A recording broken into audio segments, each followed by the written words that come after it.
He was a titan of industry, a man who owned the New York skyline. She was his new, glittering prize of a wife. And standing before them, in the middle of the most exclusive gala of the year, was the woman they had both discarded. The ex-wife. What started as a whisper ended as a gunshot. The new wife mocked the ex-wife for the one thing she never had, a child. But as the billionaire husband laughed along, a laugh that echoed off the marble walls, he made the biggest mistake of his life. He didn't just humiliate his ex-wife. He unleashed her. He forgot who she really was, and in doing so, he just handed her the keys to his destruction. The air at the Metropolitan Museum of Art wasn't just air. It was a pressurized substance, thick with the scent of old money, new ambition, and 1,000 blooming peonies. The annual Pendleton Foundation Gala was the undisputed crown jewel of the New York social scene. To be invited meant you were someone. To be ignored meant you were everyone else. Eleanor Vance, for the first time in 6 years, was someone again. She had arrived alone, her name a quiet addition to the guest list, secured not by her past connection to the man whose name was carved into the museum's new wing, but by her own quiet, multi-million-dollar donation. She wore a simple, midnight blue gown by a designer no one had heard of yet, her only jewelry, the vintage sapphire earrings her grandmother had left her. She was elegant, understated, and completely invisible. Until she wasn't. Arthur Pendleton, her ex-husband, held court by the Temple of Dendor, a bronze pharaoh in a custom Tom Ford suit. On his arm was Serafina Duval, his new wife of 6 months. Serafina was a whirlwind of blinding white feathers and Harry Winston diamonds, her every movement calculated for the Vogue photographers. Eleanor had tried to avoid them.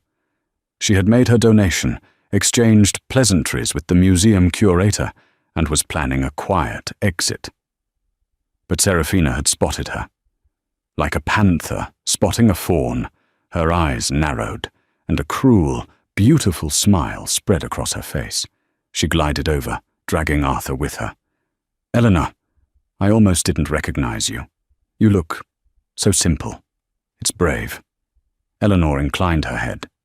"Serafina." "Arthur. Arthur, darling, isn't she brave?" Serafina cooed, her hand drifting down to rest protectively on her own slightly rounded stomach. A new development, one that had been splashed across page 6 that very morning. Arthur, for his part, looked bored. "Eleanor, good of you to contribute." The air crackled. Serafina leaned in, her voice dropping to a conspiratorial hiss, yet pitched just loud enough for the small circle of donors and reporters nearby to hear. "I just feel so blessed," Serafina said, her hand caressing the bump. "To be able to give Arthur what he's always deserved. A legacy. An heir. It's the most important thing a woman can do, don't you think?" Eleanor's face remained a mask of polite indifference. "I think there are many ways to build a legacy, Serafina." Serafina laughed, a tinkling, brittle sound. "Oh, of course, for those who can't do it the natural way." She looked Eleanor up and down, a performative flicker of pity in her eyes. "It must be so, quiet, in your life. All that time, all that money, and no little ones to show for it. Such a shame you could never give him this." She paused for effect. "Some women are just incomplete." The words hung in the air, a deliberate, venomous strike. The small circle of onlookers held their breath. They all knew the story, or the story Arthur had fed them. The tragic, barren first wife. Eleanor's eyes didn't go to Serafina. They locked onto Arthur. She was waiting for him, the man she had known for 2 decades, the man she had built, the man she had protected, to shut this down, to show an ounce of decency. Arthur Pendleton met her gaze, a flicker of something in his eyes. Annoyance? No, it was recognition. And then he did the one thing that sealed his fate. He chuckled. It was a small sound, a dismissive, patronizing huff of air. He wrapped his arm around Serafina's waist, pulling her close. "Be nice, darling," he murmured, loud enough for all to hear. "It's not her fault. She's barren." The word barren echoed. It wasn't a whisper. It was a judgment. The small crowd visibly relaxed. The king had spoken. The joke was sanctioned. The ex-wife was fair game. But Eleanor Vance didn't cry. She didn't flush with shame. A strange, glacial calm settled over her. The hurt that had lived in her chest for years didn't just fade. It crystallized. It turned from a dull ache into a diamond-hard point. She looked at Serafina, the vapid, cruel girl who thought she'd won. Then she looked at Arthur, the man who had just confirmed he was a coward. She smiled, a tiny, cold smile that didn't reach her eyes. "You will regret that laugh, Arthur," she said, her voice clear and low, cutting through the murmurs. "Both of you." She didn't wait for a response. Holding her head high, she turned and walked away, her simple dress flowing behind her like a queen's robes. She walked past the Vogue reporter, Eliza Dunn, who was scribbling furiously in her notebook, having forgotten the fashion entirely. Arthur Pendleton watched her go, a flicker of unease beneath his bravado. But Serafina just laughed again, louder this time. What's she going to do? Write a sad poem about it? In his arrogance, Arthur had forgotten the first rule of his own success. Eleanor Vance never bluffed, and she never, ever lost. The drive back to her penthouse on Central Park West was silent. Her driver, a man who had been with her for 10 years, knew better than to ask if she'd had a nice evening. Eleanor didn't go to bed. She walked into her home office, a room that overlooked the park, its walls lined not with art, but with framed architectural blueprints and patents. She poured a single glass of Macallan 25, sat in her leather chair, and let the mask fall. The tears that came weren't for the insult. They were for the fool she had been. Barren. The word was a lie, a thick, suffocating blanket of a lie she had woven herself, a lie she had agreed to wear like a shroud to protect him. Her mind flashed back 12 years. They weren't Arthur Pendleton, the Titan, and Eleanor, the quiet wife. Then, they were just Arthur and Ellie, working out of a rented garage in Palo Alto. He was the salesman, the visionary with the $1 million smile. She was the brains. Eleanor Vance wasn't just a socialite. She held dual degrees from MIT in structural engineering and computer science. The core technology that Pendleton Industries was built on, a revolutionary biosynthetic material that was now in everything from skyscrapers to military aircraft, wasn't Arthur's. It was hers. It came from her graduate thesis. He had convinced her to put the company in his name. "It looks better," he'd said. "A strong front man. We're a team, Ellie. What's mine is yours." She had believed him, and as the company exploded, she had retreated, letting him take the credit. She loved the work, not the spotlight. Then came the desire for a family, or more accurately, Arthur's desire for an heir. They tried for 2 years. Nothing. Then came the appointments, the sterile, white rooms of fertility clinics, the invasive questions, the pitying looks from nurses. Eleanor's mind pinpointed the exact moment the lie began. A sterile office on Park Avenue. Dr. Evelyn Reed, the top reproductive endocrinologist in the country. The folder with the test results. Dr. Reed hadn't looked at Eleanor. She had looked at Arthur. "The test results are conclusive," Dr. Reed had said, her voice gentle. "Mrs. Pendleton, your fertility is perfectly normal. Excellent, in fact. Arthur had beamed, a self-satisfied "I knew it" look on his face, until the doctor continued. "Mr. Pendleton, the issue is not with your wife. Your tests show extreme complications. Azoospermia. 0 viable count. It's congenital." She had paused. "To be clear, Mr. Pendleton, you are biologically sterile. You cannot have children. You never could." Eleanor remembered the silence, the sound of the clock on the wall. Ticking. Ticking. She had felt relief. It wasn't her. After years of feeling like a failure, it wasn't her. But Arthur had shattered. His arrogance, his swagger, it all crumbled. He didn't see a medical diagnosis. He saw an invalidation. "That's impossible," he'd hissed. "Your test is wrong. Run it again." "We ran it 3 times, Mr. Pendleton." This cannot get out," Arthur had stammered, his face pale. "My father. My board. They see me as weak. This would ruin me. A Pendleton who can't produce an heir? It's a joke." Eleanor had watched the man she loved dissolve into a paranoid, terrified boy. He had looked at her, his eyes pleading. "Ellie, please. No one can know. This will destroy the company. It will destroy us." And in that moment, she had made the choice that would define her life. She had taken his hand. "They won't know," she'd said. "It's me. I'll be the one. I'm the one who can't." She had sacrificed her reputation, her truth, her very identity to protect his fragile ego. For the team, their divorce, years later, was a quiet, amicable affair. The narrative was already set. Arthur desperately wanted a family, and poor, barren Eleanor couldn't give him one. He had been generous in the settlement, but the settlement was the second lie. Eleanor hadn't wanted his money. She had wanted her freedom. But she wasn't a fool.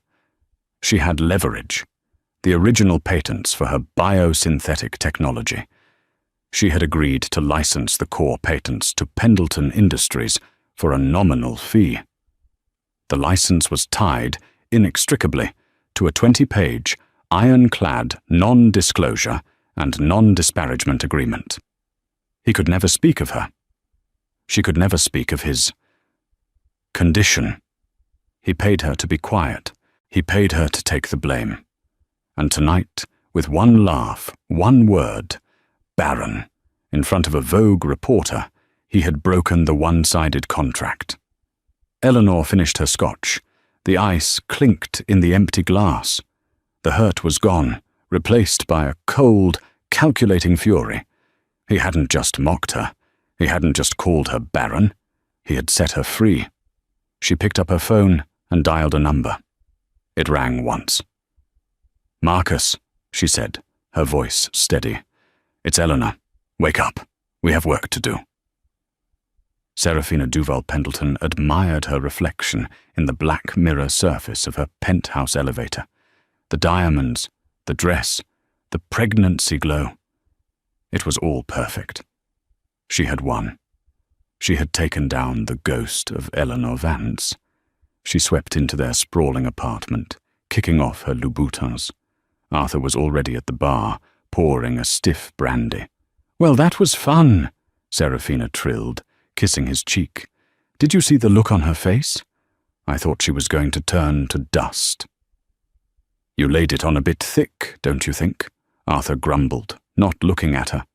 The unease he'd felt at the gala was growing. Eleanor wasn't reactive. Her quiet, "You will regret this," felt less like a threat and more like a weather forecast. "Nonsense, darling," Serafina said, running her hands over his shoulders. She needed to be put in her place. Everyone needed to see that I am the present, and she is the pathetic past. I am the one giving you a son, the Pendleton heir. Arthur softened, his hand going to her stomach. "The heir? Yes. That's all that matters." Serafina smiled, but it was a wolf's smile. She wasn't just a trophy wife. She was an opportunist who had been waiting her whole life for a score this big. But her victory was built on a lie far more dangerous than Eleanor's. Serafina was pregnant. But the child wasn't Arthur's.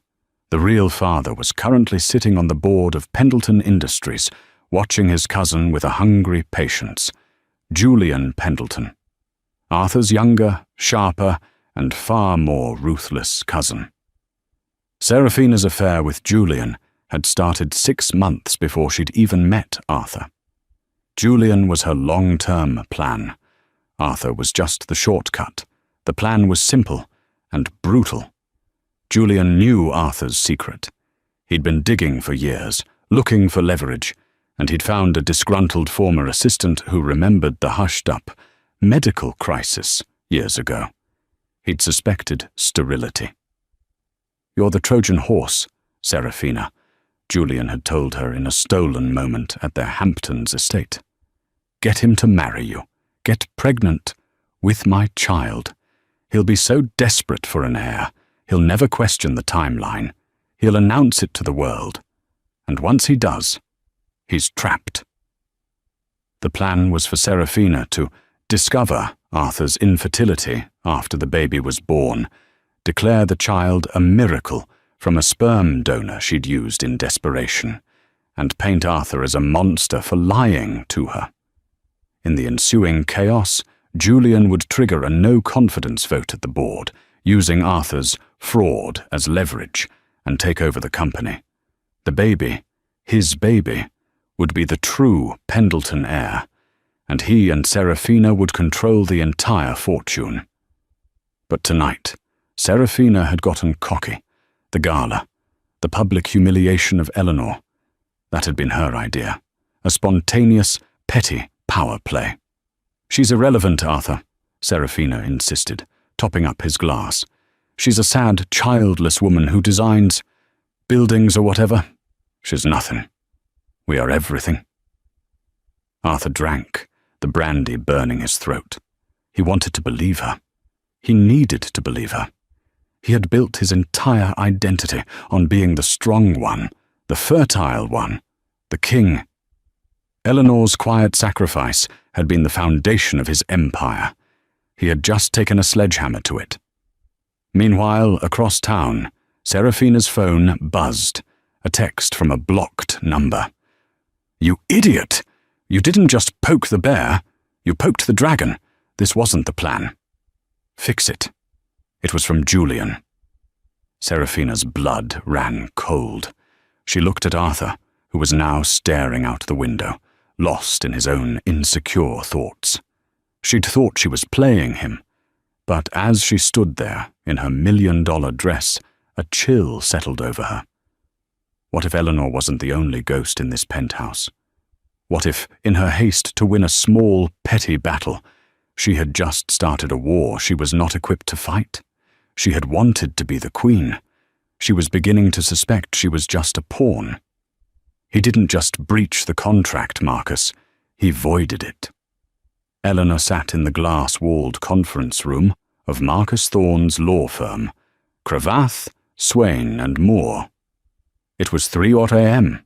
The table was littered with a copy of her original licensing agreement, her divorce settlement, and a single grainy cell phone video of the gala incident, already circulating on gossip blogs. Marcus Thorne, a man who charged $2,000 an hour and was worth every penny, pressed a button. A large screen lit up, showing the video. Serafina. Just incomplete. Arthur chuckles. Not her fault she's barren. Marcus, a man who had seen corporate titans eviscerated over a single misplaced comma, steepled his fingers. He said the word, barren, in public, in front of Eliza Dunn of Vogue, no less. It's a clear-cut violation of Section 4, Subclause A, the non-disparagement covenant. Exactly, Eleanor said, her voice devoid of emotion. And Section 12, Clause C. What does it say? Marcus read, a slow smile spreading across his face. It says, A breach of the non-disparagement covenant by either party renders all associated agreements, including the Pendleton-Vance Patent License Agreement of 2018, null and void at the discretion of the non-breaching party. He looked up, the full weight of her words hitting him. Eleanor, the Pendleton-Vance Patent License, that's not just a patent. That's the patent, the Vance synth material. It's the foundational technology for 92% of Pendleton Industries' product line, Eleanor stated, as if commenting on the weather. It's the material in their new Aegis line of military defense contracts. It's the core of their entire $80 billion valuation. Marcus leaned back. My God, Eleanor, you licensed it to him? For what? For $1 a year, and his silence. And he just, with a laugh, gave it all back to you. Marcus started to pace, his mind buzzing. He didn't just call you a name, Eleanor. He just committed corporate suicide. What do you want to do? This was the moment. She could sue him for damages, take a massive payout, ruin him in the press. But Eleanor wasn't interested in his money. She was interested in her work. When we divorced, Eleanor said, I took a small settlement. But I also started a new, quiet company, Vance Technologies. It's been operating in stealth mode for 5 years. I've been improving the patent. I've created Vance Synth 2.0. It's 50% stronger, 30% lighter, and 100% owned by me. Marcus stopped pacing. Eleanor, what are you saying? Arthur's company is built on an obsolete product. He just doesn't know it yet. And as of 9:00 a.m. this morning, he no longer has the license to even use that. She slid a document across the table. I don't want to sue him for money, Marcus. I want to acquire. Marcus read the document. It was a proposal, a hostile takeover bid. You're going to use the patent violation to force a default, he whispered, the audacity of it dawning on him. You're not going to sue him for damages. You're going to claim the assets built on your stolen IP. You're going to take the whole company. Not the whole company, Eleanor said, standing up and walking to the window. The sun was just beginning to tint the New York sky purple. The whole company is bloated, inefficient, and built on his ego. I just want the Aegis Defense Division, the R&D labs, the parts that were mine to begin with. He'll fight, Marcus warned. The board will fight. Let them, Eleanor said, her reflection staring back at her in the glass. They're about to find out their entire empire is built on a foundation that I am about to revoke. Send the first letter at 8:00 a.m., a cease and desist to all Pendleton Industries factories, effective immediately for patent infringement. That will shut down their global operations. The stock will— Yes, it will, Eleanor said. And a second letter, she continued, to the board of directors. An emergency meeting tomorrow. Tell them, Ms. Vance has a proposal to save them from the ruin their CEO just caused. Marcus looked at the woman before him. This wasn't the quiet, barren ex-wife the world thought they knew. This was an architect, and she had just drawn up the blueprints for the most brutal, elegant execution he had ever seen. He shouldn't have laughed, Eleanor, Marcus said. No, Eleanor agreed, watching the city wake up. He shouldn't have. The first tremor hit at 9:01 a.m. Arthur Pendleton was in his private gym when his phone began to vibrate so violently it nearly fell off the treadmill. He ignored it. It was his COO, Robert. Robert could wait. The second tremor hit at 9:15 a.m. when he walked onto the trading floor of his own company. The atmosphere was a tomb. The massive ticker on the wall, usually a sea of green, was a waterfall of blood red. PDN, 2250. PDN 3175. PDN 4010. What the hell is going on? Arthur roared, grabbing the nearest analyst. We don't know, sir, the young man stammered. A cease and desist just hit the wire. All our manufacturing plants. China, Germany, Texas. They're shutting down. It's a patent dispute. The stock. It's in free fall. Patent dispute? With who? That's the thing, sir, the analyst said, his face white. The filing. It's from Vance Technologies. We don't know who that is. But Arthur did. He didn't run to his office. He teleported. He slammed the door, his hands shaking. Vance! It couldn't be. She didn't have. She wasn't. His private line rang. It was Marcus Thorne. You can't do this, Eleanor! He bellowed into the phone, skipping the pleasantries. This is insane! You'll destroy us! You'll destroy yourself! Your stock is tied to this! Marcus Thorne's voice was impossibly calm. Good morning, Arthur. I'm afraid Miss Vance is no longer a shareholder. She divested her remaining shares over 6 months ago, at peak value. Smart, really. It's as if she knew an unstable element might compromise the company's integrity. You... Arthur couldn't breathe. She's bluffing. It's a shakedown. How much does she want? 10 million? 100? Miss Vance is not interested in your money, Arthur. She's interested in her property. The cease and desist is real. You have 24 hours to halt all production using her intellectual property, which, as I recall, is all of it. Or the federal marshals will do it for you. She can't. That license, it was ironclad. It was, Marcus agreed pleasantly, until you stood up at a party full of reporters and breached the non-disparagement clause, calling your ex-wife Baron? Tisk, tisk. Not just cruel, Arthur. Catastrophically expensive. The board has been notified. They'll be meeting tomorrow at 10:15 a.m. I'd advise you to attend. The line clicked dead. Arthur slumped into his chair. Baron. One word, one laugh. The third tremor hit at noon. Eliza Dunn's piece for Vogue dropped online. It wasn't a gossip column. It was a character assassination. It was titled, The King's Laugh, How Arthur Pendleton's Hubris Just Cost Him an Empire. It didn't just report the insult. It analyzed it. It painted Serafina as a cheap, cruel usurper. It painted Arthur not as a king, but as a weak, pathetic man who hid behind his new wife's skirts while he mocked the woman who had built his kingdom. It recontextualized everything. Suddenly, all the old barren wife stories looked like what they were, a misogynistic smear campaign. By 2 p.m., PDN stock was halted.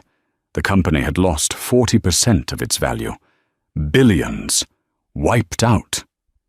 The fourth tremor was personal. He stormed back to the penthouse. Serafina was in the lounge, on the phone with her publicist, screaming. What do you mean Vogue won't take my call? I'm... Get out, Arthur whispered, his voice shaking with a rage so cold it terrified her. What? Arthur, darling, it's just a silly article. You, he said, advancing on her. This was you, your petty, stupid performance. You just had to poke her. You just had to win. I was defending you, Serafina shrieked, backing away. You weren't defending me. You were lighting a forest fire. Do you have any idea what she's done? He grabbed a priceless Ming vase, one Eleanor had bought, and hurled it against the wall. It shattered. She's suing us, Serafina whimpered. Worse, he roared. She's not suing us. She's revoking. He didn't even understand the full scope of it, but he knew it was bad. The patents, the company, it's all tied to her. Serafina's mind raced. Julian, the plan, This was too soon. This was all wrong. The baby, she tried, her hand going to her stomach. Arthur, the stress, the air. I don't give a damn about the air, he screamed. His face was purple. What good is an heir if he's inheriting nothing? He grabbed her arm. You're going to fix this. You're going to call her. You're going to apologize. You're going to beg. Serafina looked at him, at this pathetic, broken man. Her one anchor, his power, was gone. And in its place was a terrified bully. She just stared at him, her own panic rising. The plan was in ruins. Julian hadn't texted her back in hours. The man who had laughed 24 hours ago was gone. The man in front of her was crying. The boardroom on the 80th floor of Pendleton Tower was a cathedral of glass and fear.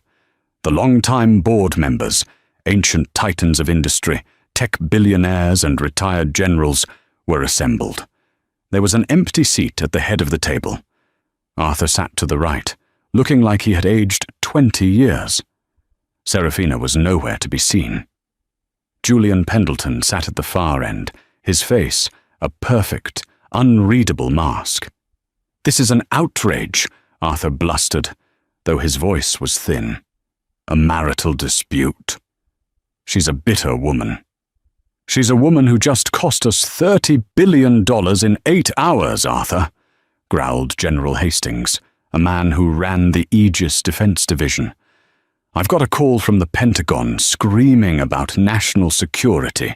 Our contracts are frozen. Explain that. We are negotiating." The doors at the far end of the room swept open. Eleanor Vance entered, flanked by Marcus Thorne and a team of forensic accountants. She wore a white, razor-sharp pantsuit. She looked like an avenging angel. "Ms. Vance," General Hastings said, standing up, "you are not on this board." "She's not," Marcus Thorne said, his voice filling the room. "But her new company, Vance Technologies, is. As of this morning, Vance Technologies has acquired a 30% stake in Pendleton Industries, purchased on the open market at a significant discount. She is now the largest single shareholder. She has a right to be here." The board stared. Arthur looked like he was going to be sick. "Good morning, gentlemen," Eleanor said, her voice cool and clear. She took the empty seat at the head of the table. Arthur's seat. "Let's dispense with the pleasantries," she said. 20 years ago, I invented a material called Vance Synth. I allowed Mr. Pendleton to build a company around it, in his name, in exchange for his silence on a delicate personal matter." She paused, and her eyes found Arthur's. "He broke that agreement."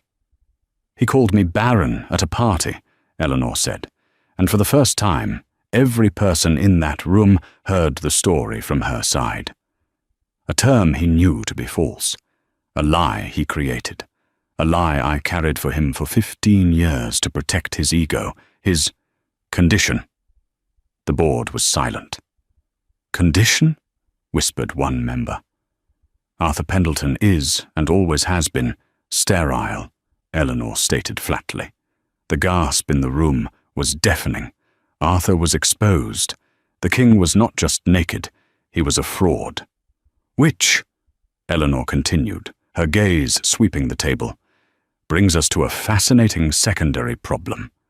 Her eyes landed on Julian, and then, for the first time, she acknowledged the elephant in the room. "Serafina," she said, though the woman wasn't there. "His new wife, who is, according to page 6, pregnant." The room went from silent to a black hole. Arthur's head snapped up. He looked at Julian. Julian just smiled. The board members, men who lived and died by calculation, all did the math at the same time. Sterile man, plus pregnant wife. "It seems," Eleanor said, "that Mr. Pendleton's legacy is not his own." Arthur looked at Julian. The betrayal, the full betrayal, finally landed. The affair, the baby, the stock. It was a coup. "Julian, you," Arthur choked out. Julian finally spoke. "It was a good plan, Arthur, but you got sloppy. You let your ego get in the way." "So," Eleanor interrupted, reclaiming the room, "here is the situation. Your CEO is a fraud, his heir is an imposter, and your entire company is guilty of mass patent infringement. As of now." She clicked a button. The main screen lit up. "This," she said, "is Vance Synth 2.0. It's the technology I've been perfecting. It's what the market really wants. It makes the material you're all using obsolete." She offered them a choice. Option A, you do nothing. My cease and desist holds. Pendleton Industries is bankrupt by Friday. You all lose everything. I build my company on your ashes. She paused. Option B, you vote. Right now. You remove Arthur Pendleton as CEO. You remove Julian Pendleton from the board. I don't work with traitors. You give me a controlling interest. 51%. You make me chairwoman and CEO. In exchange, I will license Vance Synth 2.0 to this company. I will save the Aegis contracts. I will save your fortunes. General Hastings didn't hesitate. All in favor of the removal of Arthur Pendleton? Every hand went up, except Julian's and Arthur's. All in favor of the removal of Julian Pendleton? Every hand. All in favor, the General said, of instating Miss Eleanor Vance as chairwoman and CEO. The vote was unanimous. Arthur Pendleton just sat there, a hollow shell. He had lost his company, his wife, his fake child, and his legacy, all for a laugh. Eleanor stood up. "Thank you, gentlemen. The new era of this company begins now. My team is securing the 80th floor. Arthur, Julian, security will escort you out." Eleanor walked over to Arthur, who was staring blankly at the table. She leaned in, her voice a whisper only he could hear. "Who's incomplete now?" The fallout was not a wave. It was a tectonic shift. The boardroom execution was so swift, so silent and so brutal that by the time the markets reopened, the narrative was already set. The Wall Street Journal ran a stark, black and white headline. "Pendleton out, Vance in, the architect reclaims her throne." The story, which had been fed by Marcus Thorne's perfectly prepared press kit, complete with the original patent license and a copy of the gala's non-disparagement clause, was not a story of gossip. It was a story of corporate malfeasance, intellectual property theft, and the ultimate righteous correction. The city, and the world, was stunned. But for the players at the center of the storm, the end was only the beginning. The first tremor of the New World Order happened the second the vote was finalized. 2 uniformed security guards, men who had bowed to Arthur Pendleton for a decade, entered the boardroom. They were not aggressive, but their new allegiance was terrifyingly clear. "Mr. Pendleton. Mr. Pendleton." The head of security, a man named Frank, said, his voice flat. He looked not at Arthur, but at Eleanor. She gave a single, almost imperceptible nod. "This way, sir," Frank said. Arthur's reality fractured. This is my building. You work for me." "Our duty is to the board and the CEO, sir," Frank replied, his hand gesturing firmly to the door. "And the board has made a change." Julian Pendleton was already on his feet. He was a different breed of animal. Arthur was a bully who had deflated. Julian was a viper who had been cornered. His face was a mask of cold, calculating fury. He straightened his $10,000 suit, his eyes locking on Eleanor. He said nothing, but the look was a promise of a war yet to come. Eleanor met his gaze, unfazed. "Your access codes were deactivated during this meeting, Julian. Your company-issued car is being returned. I'm sure you know your way to the main elevators. I'd advise against the side exit. Page 6 is already there." She had thought of everything. She hadn't just beaten him. She had humiliated him, trapping him in the same media circus he had tried to create. Arthur was a different story. He was a ghost, stumbling from the room. He didn't speak. He just walked. The two men, the cousins, the conspirators, didn't look at each other as they were escorted out. The elevator ride down was silent. Julian stared at the numbers. Arthur stared at the floor. When the doors opened to the grand lobby, it was a war zone. The rumors had leaked. 100 camera flashes exploded, a wall of white-hot light. "Arthur, is it true?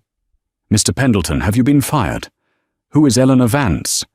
Is Seraphina's baby really Julian's?" The last question hit Arthur like a physical blow. He staggered, shoving a reporter. Get off me!" Julian, meanwhile, simply melted into the chaos, a shadow disappearing into the crowd, his face a thundercloud. But Arthur was trapped. He was the spectacle. He fled, shoving his way into a waiting car, one he didn't realize was his last, and screamed at the driver to just go. He stormed into the penthouse to find Seraphina, not in tears, but in a state of frantic, terrified packing. Not suitcases. She was stuffing Birkin bags with the diamonds, the watches, the bonds she kept in the safe. They kicked you out," she stammered, her hands full of glittering necklaces. "Arthur, what do we do?" Arthur looked at her, at the stolen goods, at her terrified, vapid face, and the last shred of his denial snapped. "We!" he roared, a sound so primal it made her drop a diamond bracelet. "There is no we, you filth. Arthur, you have to fix this. The baby, our baby, ours." He advanced on her, and for the first time, Seraphina saw not a fool, but a monster. "I knew it. I knew it was his. You and Julian, you planned this." "You laughed," she shrieked, backing away. "You were supposed to be the king. You were supposed to protect me. You were so weak, you let her.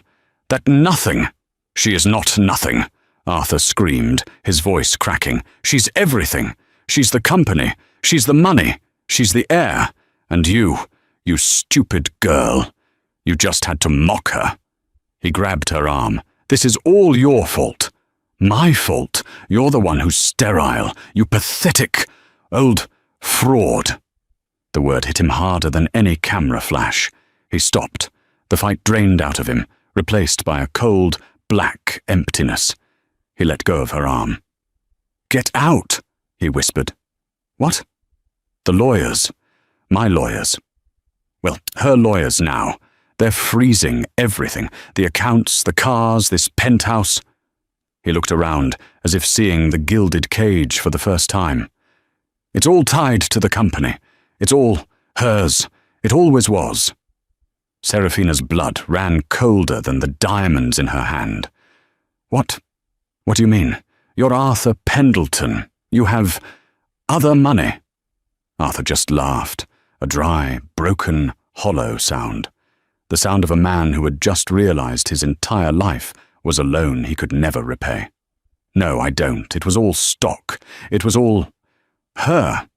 Seraphina's phone buzzed, a text from a blocked number. "You're on your own. Delete this number." Julian. The betrayal was absolute. She was a pawn, and the board had been cleared. She looked at Arthur, the pathetic, ruined man. She looked at the diamonds she could no longer sell. She grabbed her purse, shoved her phone in her pocket, and ran. She didn't take the private elevator. She took the service stairs, fleeing like the thief she was. Her fall was swift. The Vogue article had made her a pariah. She was blacklisted from every event, every restaurant. Her publicist dropped her. Within a month, the diamonds were sold for pennies on the black market to pay for a lawyer. The divorce was a one-sided slaughter. Arthur, in his one final act of power, proved paternity. The Pendleton heir was exposed as a lie. Serafina was last seen by a Page 6 photographer, not at the Met, but at Port Authority, arguing with a bus station clerk, her face swollen from crying. She was irrelevant, a ghost in last year's couture. While the old world burned, Eleanor Vance was building. She didn't take a day. She didn't even take a breath. Her first act as CEO was to walk into Arthur's opulent, mahogany-panelled office. It was a dark, suffocating room, smelling of brandy and ego. "Remove all of it," she told an assistant. "The desk, the paintings, the carpet. I want glass, steel, and light. I've had enough of shadows." By noon, General Hastings, the gruff ex-military man from the board, was in her new, sparse office. "Ma'am," he said, the word "ma'am" new and cautious on his tongue. "The Pentagon is on the line. Let's call it apoplectic. Our Aegis contract is in jeopardy. They're talking about pulling it." "They're afraid, General." "As they should be," Eleanor said, not looking up from a stack of files. "Put them on speakerphone." A moment later, a voice boomed from the speaker. "Who in the hell is this? Who is Eleanor Vance? You've just compromised national security, ma'am." Eleanor leaned forward. "This is Chairwoman Vance, Admiral, and what I've done is saved national security." "What the hell is that supposed to mean?" "It means that for 10 years, Arthur Pendleton has been selling you a Ford Model T and calling it a rocket ship. The Vance synth material he was licensing from me was my prototype. It's obsolete." Silence. "As of this morning," Eleanor continued, "Vance Pendleton Industries is halting all production on the old Aegis line. We are retooling. In 1 week, my R&D team will present the Pentagon with Vance Synth 2.0. It's 50% lighter, 300% stronger, and radar invisible. It's the material you thought you were buying.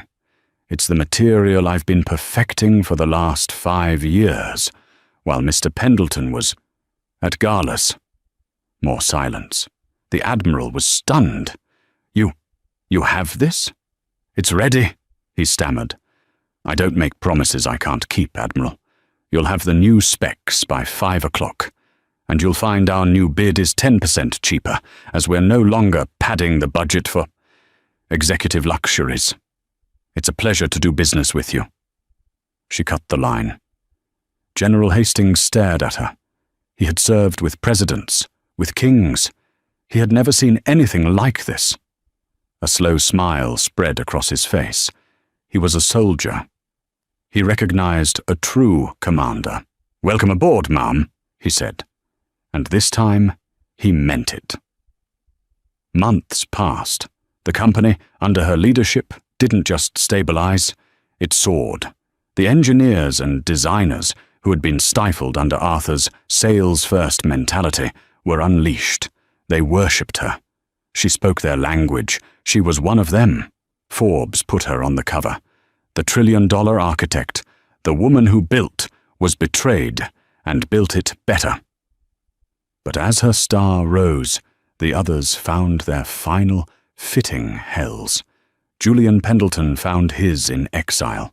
He was rich, yes. The buyout, though forced, had left him with billions. But Eleanor's lawyers had been meticulous. The 10-year, ironclad non-compete he'd been forced to sign was a global masterpiece. He couldn't trade, he couldn't build, he couldn't sit on a board. He was last spotted in Geneva, a man with all the money in the world and nowhere to spend it, reduced to reading about Eleanor's triumphs in the Financial Times. For a man who lived for the game, he was now a permanent spectator. It was a prison of his own making. Arthur Pendleton found his in a glass. He had not, as Serafina had, disappeared. He had worse. He lingered. He was the butt of a city-wide joke. He was Baron Arthur, the man who had it all and lost it for a laugh. He still haunted the old bars of the Upper East Side, a ghost in a fraying Tom Ford suit, trying to get bartenders to run a tab he could no longer pay. He'd corner strangers, his breath sour with brandy, and slur, You know who I am? I built that city, and my barren, bitter ex-wife. She stole. But no one ever listened. He was a living relic, a monument to his own stupidity. And Eleanor? She was, for the first time, free. One afternoon, a year to the day after the boardroom execution, she received a call. It was Dr. Evelyn Reed, the endocrinologist. Eleanor, the doctor's voice was soft. I just read the Time magazine profile. Woman of the Year. I wanted to apologize for all those years. I was bound by ethics, by his threats. But I am so sorry I was part of that lie. Eleanor paused, looking out her new glass-walled office at the city that was now truly hers. Evelyn, she said, her voice warm. You were not part of his lie. You were the only person in that room who told me the truth. You have nothing to apologize for. Still, what he did, what he called you. It's just a word, Evelyn, Eleanor said, and it has no power anymore. In fact, I'd like to invite you to something, a groundbreaking. The groundbreaking was not at the Met. It was not in Manhattan. It was in the Bronx, on a piece of land that had been empty for a decade. It was a cold, bright November day. The crowd was not made of socialites in feathers. It was made of community leaders, foster parents, and 100 noisy, excited children wearing bright blue hard hats. Dr. Reed was in the front row. So was General Hastings. So was Marcus Thorne. Eleanor Vance took the podium. She wore an elegant, practical wool coat, her hair pulled back. She looked happy. After her speech about the new building, a reporter called out. It was Eliza Dunn, the Vogue reporter from the gala. She wasn't snide now. She was humbled. Miss Vance, she called out. Eliza Dunn, Vogue. A year ago, I watched you be humiliated. Now you stand here as the most powerful woman in New York. You've rebuilt an empire. You've launched a new age of technology. But I have to ask, after all this, do you ever regret it? Not having a family? Not having children of your own? The crowd hushed. This was the question, the one that had defined her. Eleanor smiled, a genuine, bright, unshakable smile. She walked to the front of the podium, her eyes finding the children in the front row. Thank you for that question, Eliza, she said, her voice clear and carrying in the cold air. It's a question that has followed me my entire life, in whispers, in pitying looks, and at parties, in very loud, cruel jokes. She looked at the crowd. For 15 years I lived in silence. I allowed a narrative to be written for me, a story of what I lacked, a story of being incomplete, a story of being barren. I did it to protect a man's fragile ego. I did it because I thought that was loyalty. I was wrong. My ex-husband, and men like him, they believe a legacy is a simple, primal thing. It's blood. It's a name. It's a son. They believe a woman's value is tied only to what she can produce. They are tragically mistaken. She spread her hands, gesturing to the blueprints for the building behind her. A legacy is not about producing. It is about building. A true legacy is not about what you leave behind in your blood. It is about what you leave behind in the world. It's about the foundations you lay for others. Today we are standing on what was once called barren ground. It was overlooked. It was underestimated. It was forgotten. She smiled. It has a lot in common with me. And today, she continued, we will plant a seed. Not a seed of ego, not a seed of blood, a seed of opportunity, a seed of knowledge, a seed of hope. She gestured to the sign which was being unveiled. The Eleanor Vance Center for Children. A STEM, Arts and Leadership Academy for the next generation. My predecessor, she said, thought an heir was something he could buy or create through a lie. But these are my heirs. She pointed to the children. This center. This promise. This is my family. This is my legacy. So, to answer your question, Eliza, do I regret not having a child? No, because I've come to realize I am not the mother of one. I am the architect for thousands. I was never barren. I was just busy. Busy building a better future. She turned, picked up a golden shovel, and plunged it into the hard, cold earth. The crowd exploded. The camera flashes this time were not for a scandal. They were for a beginning. As she lifted the first shovelful of dirt, a little girl in a hard hat ran up and handed her a single, slightly wilted daisy. Eleanor Vance took the flower, her eyes shining, and laughed. A real, full, joyous laugh. It was the only one that mattered, and that's where our story ends. A laugh at a party, a moment of cruel, public mockery, became the trigger for the greatest comeback in New York history. The new wife, who thought she had it all, learned that a baby isn't a weapon, it's a person. And the billionaire, who thought he was a king, learned that the woman he'd called barren was actually the only one who could grow anything real. Eleanor Vance proved that a legacy isn't about what you produce, it's about what you build. What did you think of Eleanor's ultimate revenge? Was it justice, or was it cold-blooded? Let me know in the comments below. Thank you for watching. If you loved this story of karmic retribution and triumph, please show your support. Hit that like button, share this video with someone who needs to see a good comeback, and most importantly, subscribe to the channel so you never miss a story. We have new